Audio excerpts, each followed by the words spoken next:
Hello everybody, Vanilla Bean here, and today is a bit of a science project or a science lesson. You may be wondering what this green glass I'm holding, and it's known as uranium glass or Vaseline glass. And it's exactly what it says on the tin. It's glass that contains uranium from 2% up to 25%. This has, I don't know how much this has, but I'm sure it's decently high. And it's really not that radioactive, it can't hurt you. But when I turn the lights off, it glows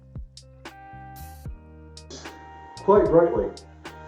And why does it glow, you ask?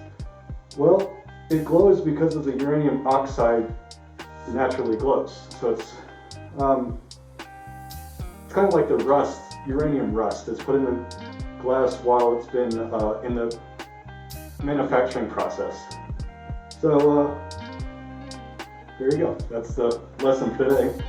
I hope you thought it was cool. So, see you. Okay, so this is a bit of bonus content. This is another piece of uranium glass.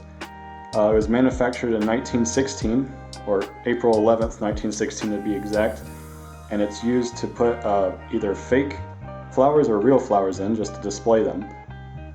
And in the dark it glows quite brightly, so I'll demonstrate that now.